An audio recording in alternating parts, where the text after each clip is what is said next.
I agree with that, and I also think women struggle with receiving.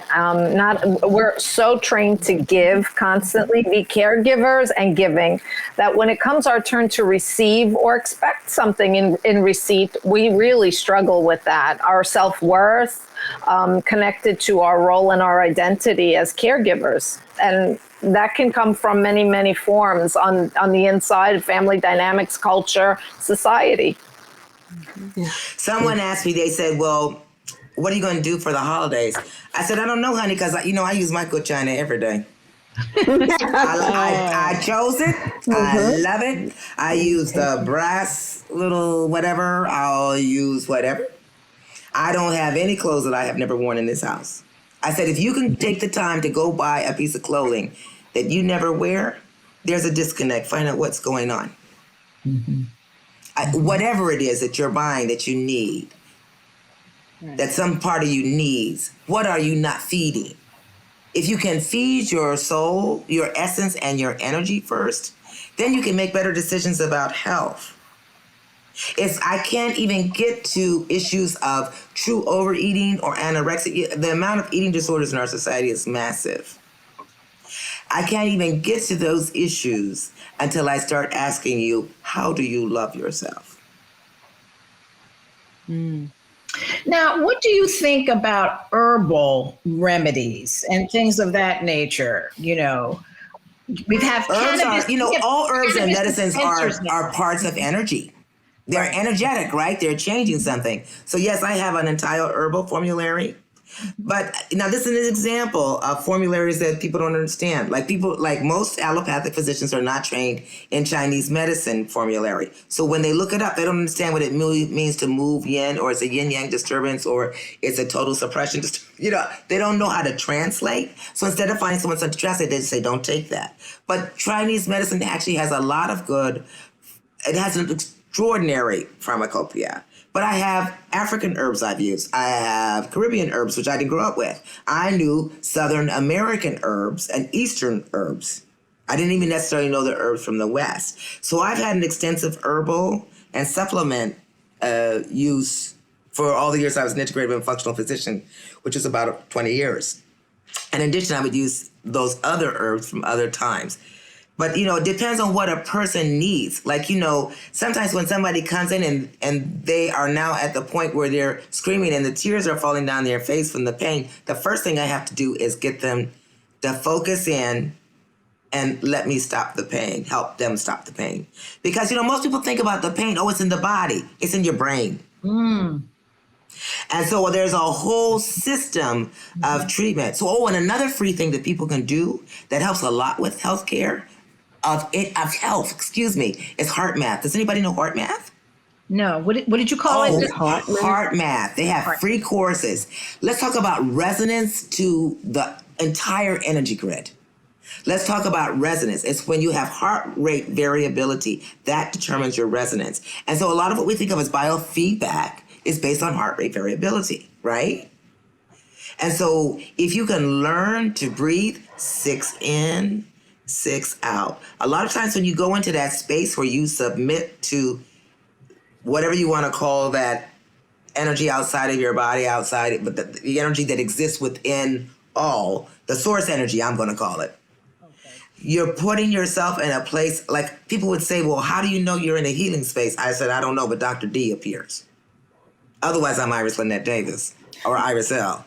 But when Dr. D goes in, I know I'm in resonance. And that's when I can really start picking out patterns, diagnostics come up, because I usually get very complex people. Like, can I give another example? Does someone else want to ask a question? Well, I did want to see if Colette, because we're running out of time, could talk about tapping and why it works. Because I've started it, but I'm wondering, what is it that I'm supposed to feel after doing it for some time? Thank you. I love that. And so it's very connected to all of what we've been talking about. And so when Dr. Davis was talking about acupuncture, right, with needles, so tapping is you're using your fingertips. So it's non-invasive. So I'm thinking of that client that was like, I don't want to take my clothes off. You don't have to take your clothes off to do tapping. You're literally tapping on meridian points, primarily in your face and upper body. And each of these points are connected to various emotions and connected to parts of the body. So for example, the one that I always say easy to remember and the thing that we struggle with the most, tapping under your eye, where you feel your eye socket, connected to your stomach, and also the emotion that it's connected to is anxiety or worry. So indigestion, helpful as well as helpful for emotions. And one of the interesting thing about tapping is that when I'm working with clients, or even when you're doing it for yourself, you're actually digging in on the negative side. So I'm really frustrated at what happened. I can't believe this happened, right? Because it's about what we've been talking about. How is it that we clear this from the body? Because trauma, stress, anxiety, all of those things, like Dr. Davis was saying, can get trapped in the body. So even when I feel a pain, like right now, I've got a pain in my sort of like mid back on the right hand side. And I know it's there, but I often ask myself, well, what's going on in my mind? In addition to how am I sitting, right? So it's emotional freedom technique, which is what tapping is. And it really is about freeing yourself from challenging, stuck, and negative emotions. So to answer your question, what should you be feeling, right? You can feel a lot of different things. For some folks, it can go deep, right? You can start tapping and talking about this issue, and maybe you feel like you're feeling a release quickly. For others, it might take more time, right? Because everything is layered, right? So like we've said, back pain is not just back pain, shoulder pain is not just shoulder pain, but all of it is like discovery, and you start to learn. It's like becoming your own emotional detective and really starting to figure out how does stress show up in your body? How does anxiety show up in your body? So the more that you do these techniques, and you're also breathing, right? You always, after a round, you always want to do deep breathing. It's sitting with yourself and letting it come up and come out. Does that resonate? Yes, it does. Yes, it does. And then something else that we've been talking about is intuition. How does intuition, and this is for you too, Colette, how does intuition come to you? Yeah, that's it.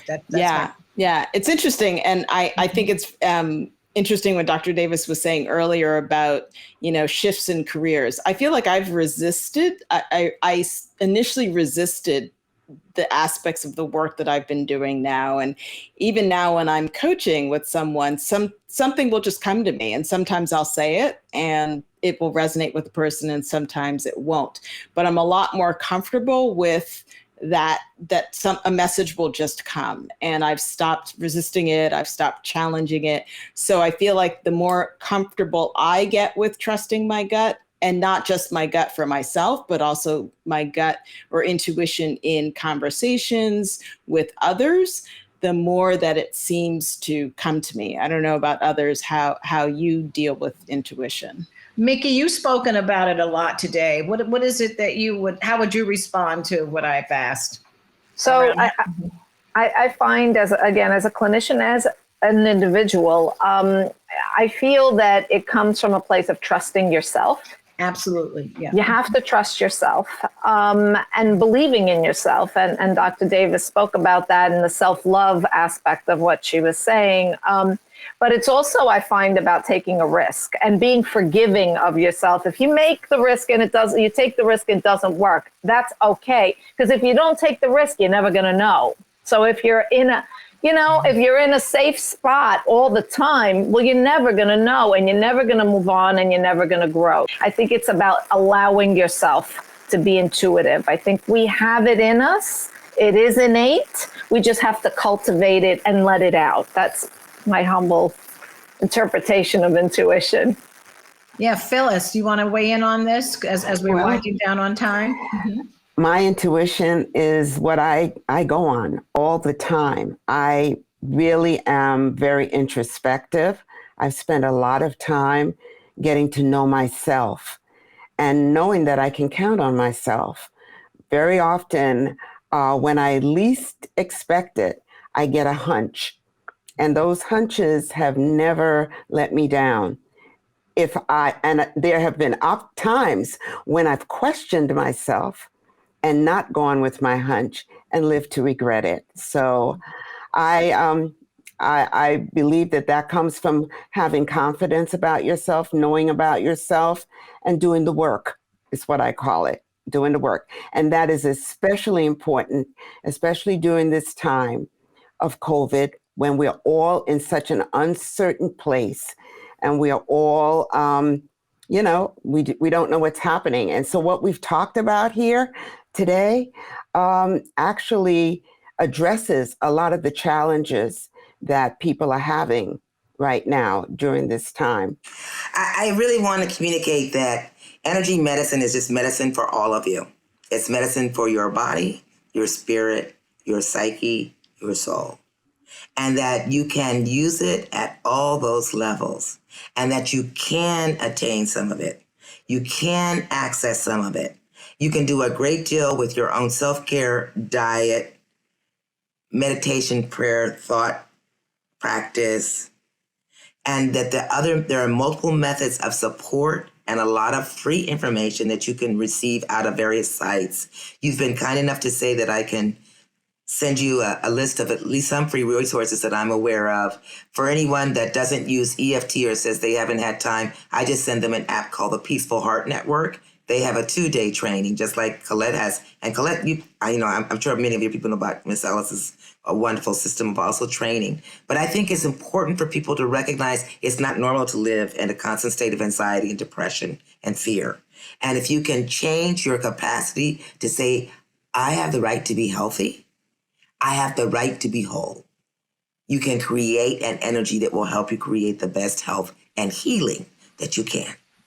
Well, I tell you, you just summed it all up for us. And I want to say it was delightful talking with you.